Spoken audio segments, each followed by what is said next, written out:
Live. We There we are go. live, all the way Uh, live. all right. All right. Well, welcome to the Rod J and Crunch Two Beers, Two Guys little video blog here. I'm Crunch Crutchmar from Chicago, Illinois. And Rod J here in Cincinnati, Ohio. All right. And we are now going to do the Winter Brew finale. These are some of the craft winter brew that are finishing up for the season, and they're turning out and turning over the new leaf, getting ready for the spring and the summer. Oh yeah. Well, all right. Well, Rod sent out, two of his, ones that he wanted to do. I was only able to secure one here in Chicago, which would be the Bell's Winter White Ale that we will both be sampling out and giving our reviews. And instead of his second choice, I was able to come up with the Samuel Adams Cold Snap. Cold Snap's a So, good one. Yeah, it's a good one. uh, all right, and for your second choice, what did you go ahead and get there, Rod? My second choice will actually be the Warsteiner Winter Edition. All So right.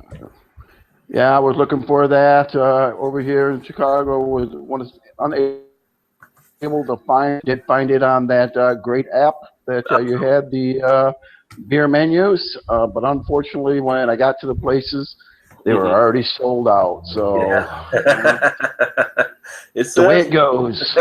I haven't had that one before. I've had some of the other Warsteiners. It's hit or miss, so it'll be interesting to check this one out. All right. And now, for those of you that don't know, why don't you go ahead and hit up that app that you turned me on to there? Because knowing how, if you're looking for a great, brewski, you just can't find it right there at the place you always go to. It gives you a little heads up. And what would that app be there, Rob? Yeah, that would be beermenus.com. Or if you have an iPhone, you can save it as Beer Menus app, but on the internet, beermenus.com. And you can track your favorite beers as well as your favorite bars and see what they may be serving as long as they're a member and they're contributing to the site. So, Right. favorite wooden hole, you Yeah. should tell them to get on it. Right, right. I found it very interesting, but very helpful in our little gig here. So I'm pretty happy to have it, and I'm pretty happy to know about it. Did not know about it until the Rod man here told me about it. So Yeah, all something right. useful for every beer drinker. You have to have that and a bottle opener, right? Well, Those are the two. they You got have to have. another. Go ahead. No, I was going to say those are the two necessities you have to have: a bottle opener and the beer menu app. Exactly, and I keep the bottle opener on the keychain, so I will never be without. You learn early on as a Boy Scout, always be prepared. So I'm always prepared in that regard. But there's another app that's out there too, and I haven't used this one. But for anybody that goes out with groups and their friends, there's an app called Find Your Drunk Friends that is becoming to have more popularity. So Oh, it helps you find some of the local spots that have some nightlife type action, but I guess your friends as well. If you're all in there, you can kind of find them, kind of like that iPhone tracker. So, oh yeah. Well, as a single guy, I'm kind of waiting for the drunk girl app, to come out. So but I actually thought about an app you could create one day. Not that I would have any use for it now, but if you were at a bar, because you have like your Foursquare apps and you have your Tinder type yep. apps, but if you're at a bar having a drink and you were able to have people join a part of this network where they could actually, maybe someone else will be in that bar and you can say, here I am, Krunch at the bar, having a nice, whatever beer you may be having, maybe a nice glass of wine, whatever it may be. Maybe if you're in there, you're networking and stuff, you're talking to people, and maybe a person you can contact that might be close to your bar, come over and have a drink with you. Yeah, Kind yeah. You know, back in the 80s, you know, I'm trying to show my little age here, of but before Al Gore created the internet. yeah, yeah, that's right. Well, back in the 80s, they used to have bars that you would go in, and they had telephones in the center there, and you had like a number I think I up remember above. hearing about those. And then, you know, you would see a girl at the table, and you would see the number of that. You would pick up the phone, dial the number, you know, of that table, and then you would be able to talk to the people that way. Huh. So I remember that. And for those of you who don't know that, if you if you rent on Netflix or something, or download and watch Once Bitten, uh, Jim Carrey. That's an old Jim movie. Carrey, what? That's an old movie. That's Yeah, correct. yeah. When Jim Carrey first started out, they actually go to one of those bars. Yeah. Yeah. Maybe that's So, where I saw. Maybe that's where I saw it at before. Was in that movie then. But I right. remember coming in con seeing those and hearing about those as well. Yeah. Yeah. They're very popular for a brief amount of time. Yeah. So, okay. All right, my man, let's get in with this first one. Yeah. So, So yeah. So now, we're see, being a sommelier, you know, I don't have that, you know, that can opener, that beer opener like you do. I actually, every, you know, corkscrew, wine screw has. There you go. Right on. You know, we're, see, with mine, I can open the wine as well as the beer. See, you Yeah. can't. So. Yeah. But see, I don't even need an opener for this one because I got it in a can. So this is for the man on the go right here. So 16-ounce can, just pop it and pours. All right, and then you're gonna be proud of this one here, Rod. Look at this. What is that? Look at this. Oh, look at that. You got a good lager glass there. Yeah. Cheers. Look at that. Look at that. You're getting the glassware down. I like that. Mm-hmm. There we go. Oh, pouring a little fast. All right. Mm-hmm. Oh, look at that. That's pretty right there. Open that baby up. Oh yeah. Look at that. Couple fingers head right there. There you go. That right there. This one actually comes in at 5% ABV, I believe. So it's a little not too heavy. Not going to beat you up too much. All right. Well, you know, I think this is going to be the first time in internet history a white man can actually say this is Rod. Mine is just as big as yours. Look at that on that. well, unless you're Donald Trump, Donald Trump's out there trying to compare. So.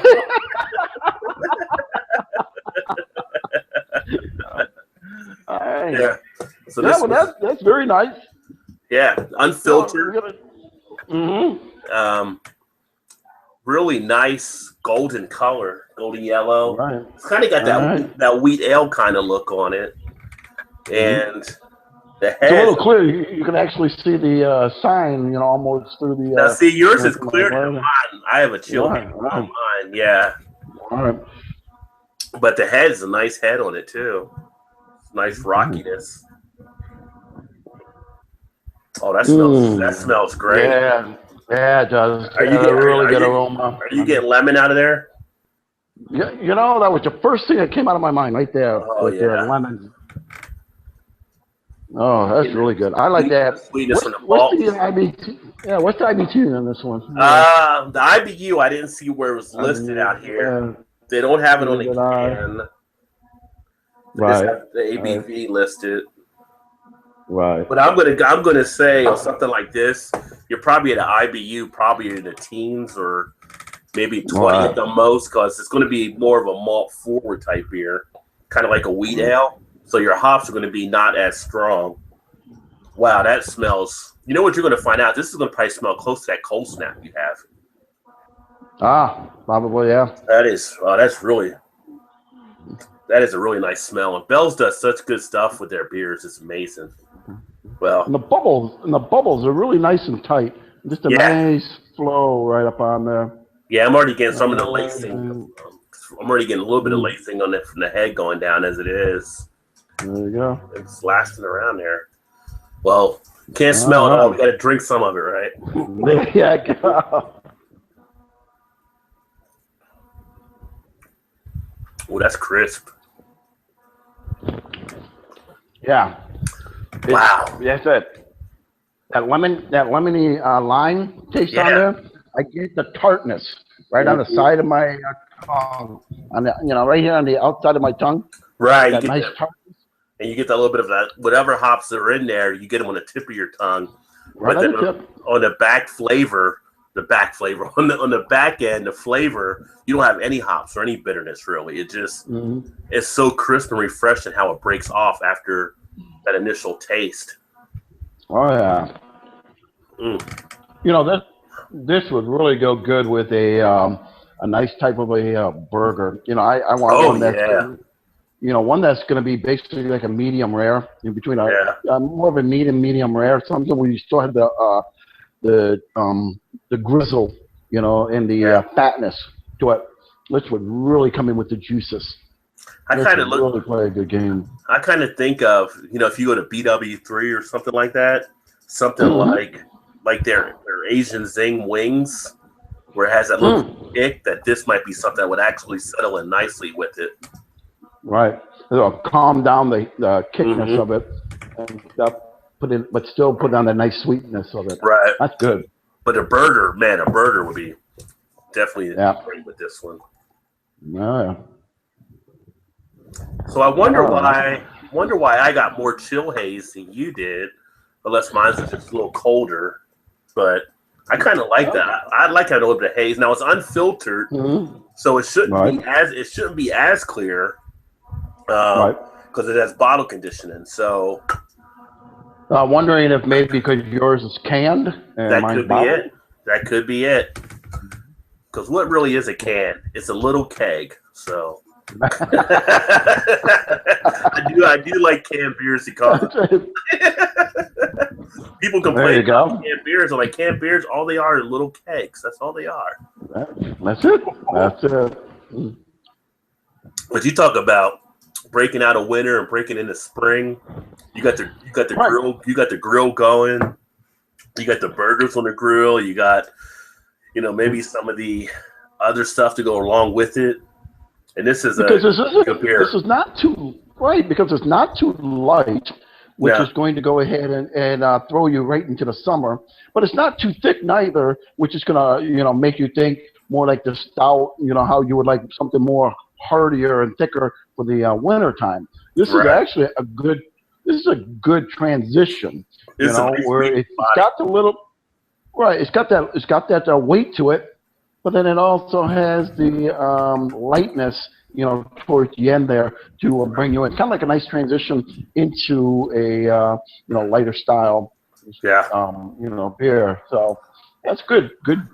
That's a good choice. Good call on that one. And I think with this one, I'm not a huge a huge shandy type person, but but I think it's something like this. I could easily see myself going through like a 6 pack. I'm out golfing or doing something along those lines. Mhm. Whereas I take something like say the summer shandy, it gets too Right. sweet after a point. I feel like this one has Right. more of a staying power that you can actually stay with it and not get to Right. that point of it being too sweet down the end. Right. And in my opinion, I think I see this. Even though it is a winter ale, Mm-hmm. to me, this would if we were doing the show in the December, mid January, late February, where you got the winter when you're in the dead heat of the winter. Right. This would to me would be a little too lifestyle. I probably wouldn't like it as much because it's a little lighter than what Right. I'm expecting during that time of the year Right. you know. But this time of the year here, where we still have the chill, and we still know it's winter, you still have to kind of wear your heavy jackets. Right. But it's starting to break into that. I think this is a good call during that time, Yeah. and so for that matter, and for tonight and stuff, and for our winter brew finale here, I actually really like this, style. I actually Yeah. really like this one. Yeah. You think about it, if you catch this, you get one of those days where you get that break, and it's always a surprise when you get like a 65 day in December or something. and you want to go get a beer, you have this around. This would be a great beer for that kind of day. Start getting you antsy for the new season to happen. That's it. Waiting for the change. Mm-hmm. Wow. Wow, that's a fantastic beer. I don't know what other people have looked at it on other sites, but I think it's pretty good. Yeah. Kudos to Bell's. I mean, Bell's of they're just in the realm of craft beer and craft breweries. They're really kind of still the young puppy. You know, they're not really been out all that long. They're kind of like I would say they're teenagers. Yeah. They're kind of teenagers in there. They're really starting to puberty right now. Mm-hmm. They're starting to really hit their stride.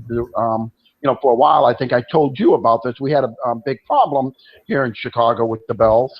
They had a big conflict with our distributors in here, so we could not get Bells in Chicago. So what happened is Bell, being smart, they said, you know what? Anybody from Illinois, if you want our beer, you come, to Kalamazoo here and get our beer, and we will go ahead and give you 15% discount. Oh wow! Yeah, nice. And a lot of people did. I mean, I had buddies who I cannot name names, and this will probably be brought up to me in the court of law. But they they went over there and grabbed a couple of cases for me and brought them back over. We couldn't get them, so it was really good. But I mean, they did a good job, and they've been doing a good job, and I just hope to see that they continue on, progressing. I think they're doing a wonderful job. Yeah, I think the people that get a chance to actually enjoy Bell's really appreciate what they're doing on a lot of their beers. And, I know people that time the seasons almost buy the beers they do, so they kind of look at spring because Oberon's about to come out. So they say, Oberon's coming out, here comes the warm weather type thing. And their beers are just so good across the board. You could tell they take time to put craft into it. So if anybody gets up near Galesburg, Michigan, and they're a beer fan, they should definitely try to look at checking out their brewery if they're up in that region. Right. Yeah. Right. And then with this one, I didn't say this earlier, but this one is actually considered to be a wit beer, so it is a wheat beer, but that's the style if anybody wanted to know what the style was of the beer as well. Right. Oh, that's right. They're Comstock Park. That's right. They're in Comstock, up there in Grand Rapids. Yeah, they're up there in Grand Rapids. I was thinking Kalamazoo for some reason.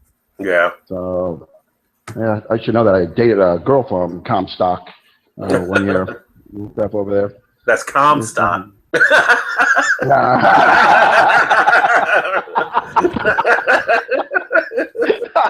Just want to be clear for the people out there. Make sure we had the pronunciation right. Yeah. Comstock. I've never noticed on a beer where it said unpasteurized before as well. Just noticed that on the can.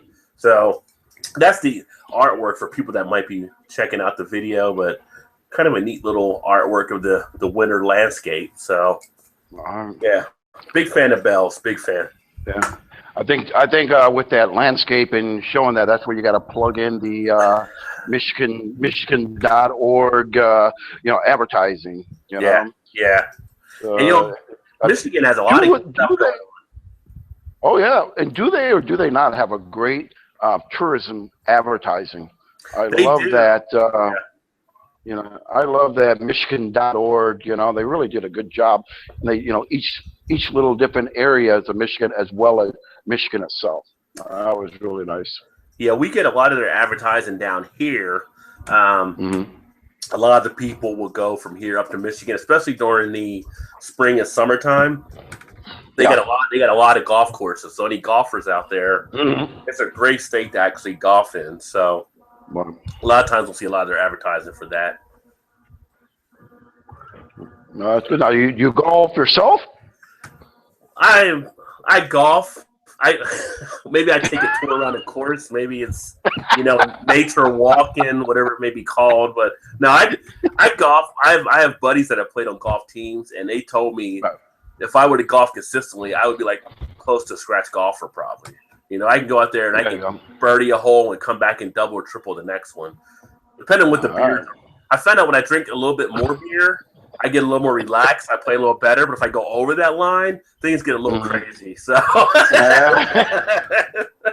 but I enjoy getting out and playing golf. And right down here, we're waiting for the winter to break, where I'm actually talking with a few guys. We'll probably do a golf league this year to get out there and play a little bit more. So, yeah, I think it's great. I think it's relaxed. I know it can be frustrating for a lot of people, but you know that comes with any challenge, right? So you get out there and you make that one good shot, it keeps you coming back. All right. Yeah. Well, all right. Well, I'm going to head to my next one here because I'll let you finish. Because you have the you want a big 16 ounce. You want to grade this one out? What you think it is? Oh yeah. On that one there, on the whole rod scale system right there, I'm definitely going to go a 4.1 on that one there. I think it's really good, nice, consistent. Like I said, it's the light. It's that good transitional, things like that. As far as if I were doing it, like I said, it would have been a little lower if it were during mid weather here of the winter when I had to shovel. I would have been a little, but for right now, good. I really like it. It's really good and stuff. So I'm gonna go, 4.1. Yeah. On the go ahead. No, you're good. Go ahead. No, I was just gonna say, on the rating scale of 1 to 100, that the schooling system, the American schooling system, I definitely go by 88 on this, 89, right there. And I think for me, I actually rate this out. You're very close to me, so I actually rate out like a 4 out of 5 on this one, which on a scale that I usually use will put it between kind of that BA. So you're looking at a B plus, A minus type area. Very nice put together beer. Great duration on the taste. Great lasting quality of it. Nice smoothness to it. Goes down very easy. So yeah, I give it a 4 out of 5, and B plus, A minus, kind of in that region. All right. Yeah. So, all right. Well, I'm going to hit my second one because you got the big 16 ounce, so you got a little bit more to chug down than me. Yeah. And I'm gonna head over to the East Coast here and gonna go to the Samuel Adams Cold Snap. Oh yeah. Oh snap! It's the cold snap. There you go. Now the good thing I like about Samuel Adams, I actually was able to go see them years ago when I went to school over there. There's a really, it was really nice. It was neat because they were a smaller little brewery at that time. I really liked it. Okay. Now they kind of got, that bigger and more, more nationwide. On them now. Yeah. Right. It kind of reminds me of like the Goose Island here in Chicago. When I came to Chicago years ago, they were just a small little local place. I went, stayed at their, hung out at their place, ate there, really enjoyed them, and then all of a sudden Miller bought them up, and boom, I think it was Miller or was it? No, it was Anheuser-Busch bought Goose Island. Anheuser-Busch. Okay. Yeah. So Anheuser-Busch bought them. Yeah. And next, boom, they got really big and stuff. I really like it when they kind of, stay small. So I'm kind of hoping, like, the Bells. Yeah, I'm pushing for them to, now that they're teenagers, to get, a little bigger and stuff. But I still kind of want them, kind of like a parent, when you kind of, when you see them as little, it's little guys and they grow up, you still want, to go too far away. So, with the Samuel Adams, it was the same case. Little, sad to see them get as big, but still pulling for them, still like them, things like that. So good. Well, this one here definitely got the cloudiness here that you like. As you see, you can't even see the sign through that one. Yeah, I do. That's gonna have some cloudiness on there for you. Oh yeah. Yeah. That's got a nice orange cloudiness in there. Really good. And the thing about it, the head's really, really foamy. Nah, I mean, I thought you were going to say big. This one here is actually very foamy. It looks like, looks like you could literally walk across this. Yeah. And stuff. This is really nice and thick foam. That's a good head. And stuff on there. Yeah. So. Now this is more of the orange, where Hmm. the Bell's was a nice lemon. Right. This is the big orange on there. So we went from one citrus to the other on that one.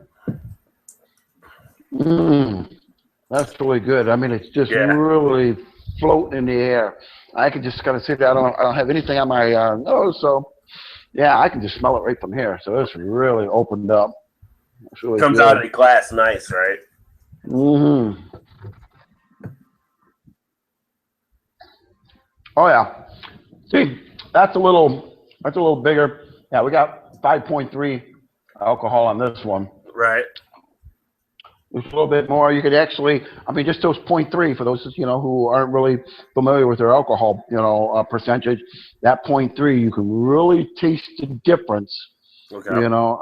Especially now that we had one and then we graduate to that we taste out the other one. Normally at a bar situation, you kind of pretty much drink the same one over and over. But here you could definitely taste and feel the weight and the viscous of this one versus the Bell, a little thicker one. Now this one here, Rob, I'm going to Yeah. tell you, this is going to be definitely during a winter storm type of beer. Yeah. So you prefer to have that one during the winter than maybe the Yeah, bells, because the bells will get you more into the next season. But this one is right, really sitting right through and that's when they bring it out. Cold Snap, I think, comes out around November, December, and will ride through January, February. right, and that's really good. I mean, that's really good. It's just that whole thickness in there, the biscuit, the orange. It's it now. I have the tart like I did with the with the bells on the side, but it's a thicker thicker grip on the side. Where the other one was kind of like more like a pinch. This is Okay. kind of more like a squeeze on there, and they're really nice on there. The back Okay. just flows to the back there.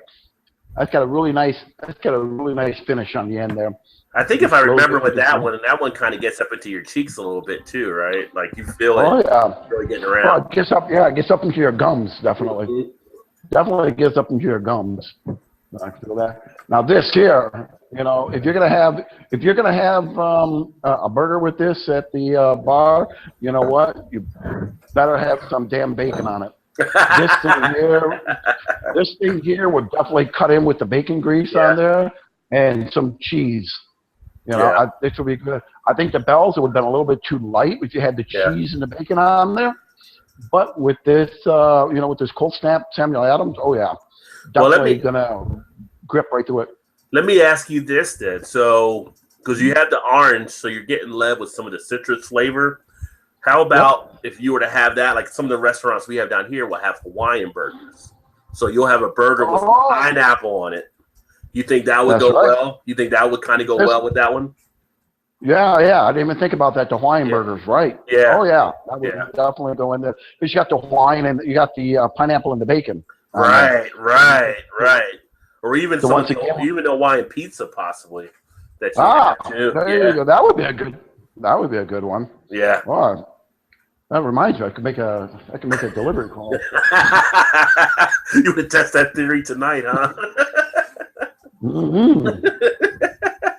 And that's one of the things like Yeah, you look at when you pair, right? So you try to do right, the sweet with the sweet, and the salt with the salt kind of stuff. So you try to kind of get those right. balances to work in there when you're pairing. Right, but you don't want one to be overpowering than the other. Right, It's just like for those that know that I'm a wine sommelier, and so just basically when I do the wine and food pairing, I don't want my wine to be so thick that when you put it on the food, it's like putting ketchup on there. I like it to go ahead and just be a nice glaze on there and to complement the meal. I don't want it to overpower the meal. Same thing with my craft beers and stuff. I don't want it to overpower my meal. I want right, it to go ahead and complement it because I want to taste. Not only do I want to taste all the things that the brewer put in here to get the flavors out, but I also want to have what the chef put in his meal to have, and I want those two to come together, and I right, want them to right. pop out. Like with wine, for example, wine. If I have an steak, and I like a lot of, if I like a lot of pepper on my steak, then I'm going to go ahead and have a Oregon or a Washington Pinot Noir, which are Okay. predominantly a little bit more peppery flavor. If I don't want that peppery flavor, because I put pepper on my steak, I have pepper on my wine, flavor, that's going to amplify the pepper. Yeah. So if I go ahead and just put pepper on my steak, but I have a southern, like a Santa Barbara Pinot, which is a little lighter, a little fruitier and stuff, that will go ahead and tame the pepper, so it won't be as peppery and stuff like that. So the same concept is what I like when when I drink my beer and I'm going to pair it with my food. I like the same concept. I want it to complement. I don't want it to overpower. Makes sense. Makes sense. All right. All Well, right. the good thing on this one here, I'm definitely going to go a 4.5 on this one. Okay. I really like it. I really like this and stuff. Like I said, if it was more in the summertime, it would probably be, like I said, a little too heavy, in there, unless it was a cold night. Yeah. A good, a good cold night, like May, April. I still think it will hold out in the outside seating, not an inside seating, but outside. It'll still keep the warmth of your body with the 5.3% alcohol, and that would be really good. You're not going to be hot and sweaty, So this would work good. So yeah, 4.5 right now, and definitely I love the orange, the orange taste on there. And this, I would definitely kudos to the Samuel Adam guys. They're doing something right. Yeah, they Cook's doing okay there. So all right, well, I'm gonna sit back and enjoy my brewski and listen to you now. you're gonna drink while I talk, huh? So I'm gonna go actually to Germany for this one now. So this will be the Warsteiner Winter Ale, as talked about earlier, and have not had this one before. Have had Warsteiner, so I'm going to use my nice Warsteiner glass, and even keeping with the winter theme, it's got snowflakes or whatever on it too, so that kind of worked out well.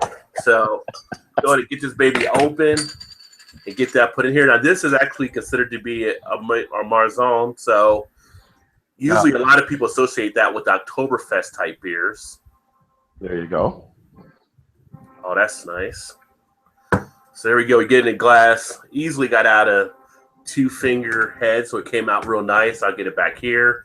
One of the things about some of the overseas beers that I notice a lot more is the clarity, right? So easily some good clarity right there. You can see right through, see my big head, see a lot of the bubble action taking place with the carbonation, nice and lively.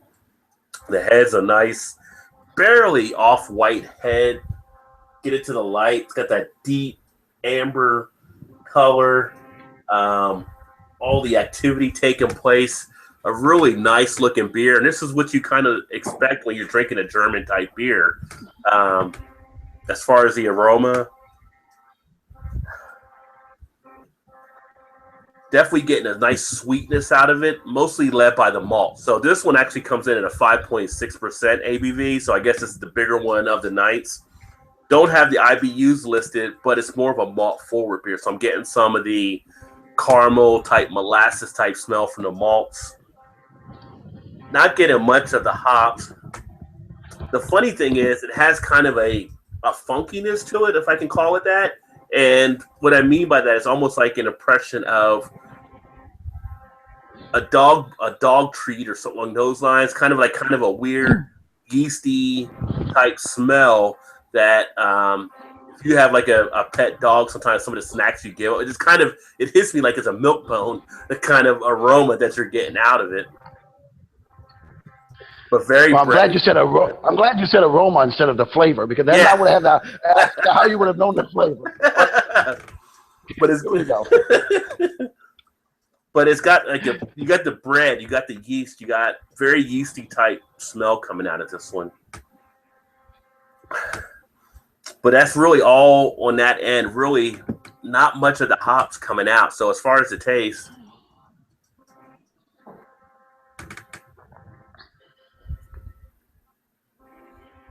Okay. I said it smelled like a milk bone. The taste is kind of reminiscent of it too, a little bit. It's it's a yeasty, it's like a yeast type taste. Not if you don't like bitterness, you'll be okay because there's not really too much bitterness. It's very very subtle on it. Okay. It's not a bad tasting beer. The texture on it is a nice texture. It's not overly watery or anything along those lines. It has a nice crisp finish on the back end. You get a slight tingle at the beginning of your tongue. So in comparison to where we had the bells, we felt that tingle on the tip of the tongue. This one is very subtle. It's kind of just there, but it's not really doing anything to turn you off as far as it being too overly bitter.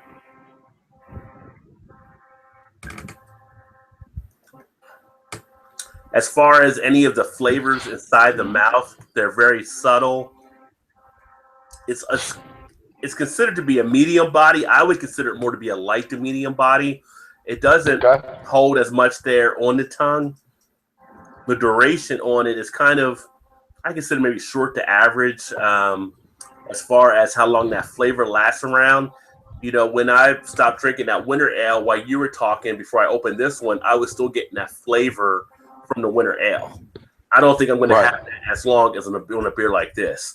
Now, the other side of a beer like this is the Warsteiner brand, for whatever, at least here where we're at in Ohio and in Kentucky, is actually considered to be what I would consider to be more of a value type beer. So it's not going to be one that's going to cost you a lot of dollars to pick up some of these.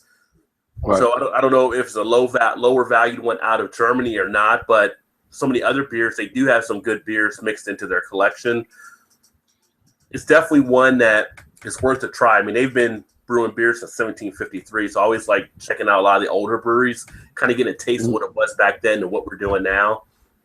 And it's not one that would turn me off from trying it again. In fact, I will, because I have a 6-pack of these, so I will be trying it again. But if it comes down to would I repurchase and buy it again, it'd probably be one I would try once and look to go through to the next type of beer. Reason being, the Marzen field is so crammed right now, especially during Oktoberfest. We get so many of those beers. This is definitely one from the old school, so I believe you should always know history, know where it came from. But with some of the newer ones that we have, I don't think this one holds up as strong first as them. So it's a classic. You don't ever want to just get rid of the classics, but it's just we have so much new stuff now that I don't know if this would hold the appeal for me to come back and do it again. Now, if I'm a person looking to save a few bucks, I can pick it up. I'm not going to be disappointed with the beer either. It's just a matter of where it fits for a person or what the convenience may be. But not too bad. Doesn't really do too much. A little bit of lacing there, not really too much along those lines. I think on a beer like this, I'd probably give this one a rating of. I'd probably give this one a rating of about 2.75 out of 5, kind of that C plus type level. It's solid as a beer offering. It does okay along those lines, but it's not going to do anything to make it stand out or bring you back for anything with this one. So I appreciate the history of it. I appreciate the look of it. I think it's a fabulous looking beer, but as far as some of the other stuff, it does lack a little bit. So C plus is what I would give this one, 2.75. All right. Well, I definitely, could see from there. I would get at least a 0.2 more just for the glass, Yeah. Yeah. I got the glass through one of the other collections I got from Warsteiner. It was one of those pickups that you got like 3 bottles of beer in a glass. So I always love getting those like kind of little gift type sets. So you catch one of those. And I think I got a pretty good deal. I think I only paid like $5 for all 3 beers in the glass, or maybe 4 beers for the glass. So it's always good to have a good place where you actually do a lot of your purchases and getting to know the people that are there so they can actually contact you and a lot of stuff's going on. And then, it's always good to be connected there. So now some of the places I go to, they know who I am. They email me on different things. They let me know when stuff might be happening. And, we just had a few months ago, Bourbon County Stout come out from Goose Island. You were talking about Goose Island. And I was able to get the stout and the barley wine. But what they do is they have VIP members and they put you in a raffle for it. So you don't have to worry about standing in line for 4 hours like a lot of the places. So that was kind of nice. But yeah, it pays to know the people that you actually associate with, or where you go, common restaurants or common bars you go to. It works to your advantage, you know. Well, that's good. Well, great. Well, it sounds like, it's a good beer. I mean, it sounds, it's got my interest. Would like to go ahead and, unfortunately, I wasn't able to find it here, but I would like to try it. Like you said, just for the history. Right. I myself living in Germany for many years, being born, in Lithuania and stuff. So I have a lot of the European, beer history to my name. So I would like to go ahead and try that out. But yeah, it sounds good. Probably look for it, next year during the winter season when it popped out. Hopefully I'll remember that one. Definitely favorite in my in the app there. So yeah, when definitely. It pops up, when it popped up, which is one of the good things I saw on there, you can definitely favor some of your beers. That was nice. So that's good. Well, all right. Well, go ahead. No, I was gonna say, or you can always come back to the channel and see what we've talked about. And know what beers to remember. Yeah.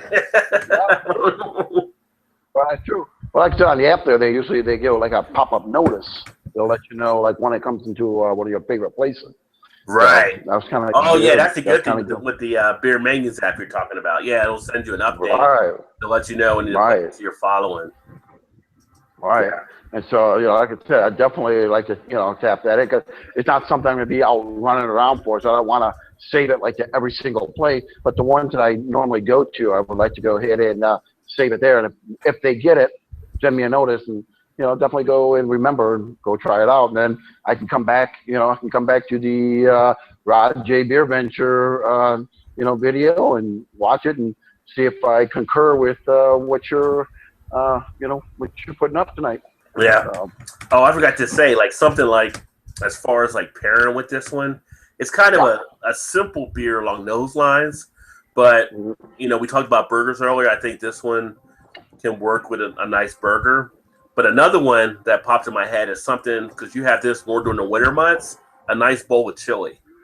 A nice bowl of chili with this type of beer will go together very nicely as well. Playing off some of the spice stuff in the chili. Marzans are usually more spicy anyway, so that will be a nice matchup you would have with this one and that too, I believe. There you go. Yeah. There you go. That'd be great. Yeah. All right. Well, we had 3 great beers here tonight. Finishing up on our winter brew finale. We hope you guys go ahead and are able to get out and try these.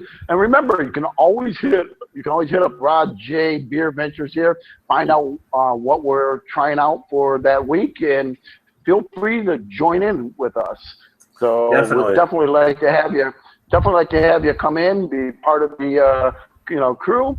We're just a couple of guys, kick back, relax, drinking a few brewskis, and enjoying the afternoon or the evening. Actually, enjoy the evening. Unless you're in England. If you're in England or Europe, then it might be afternoon for you guys. But which we do have European viewers, so it could be afternoon for them. There you go. There you go. But it's always 5 o'clock somewhere. That's right. Yeah. That's right. So. Well, all right. Well, I'm Krunch here in Chicago, Illinois. And Rod J out of Cincinnati. And we'll definitely go ahead and catch you on the channel. Remember, Rod J Beer Ventures. Thanks for watching, everybody. And cheers. Cheers.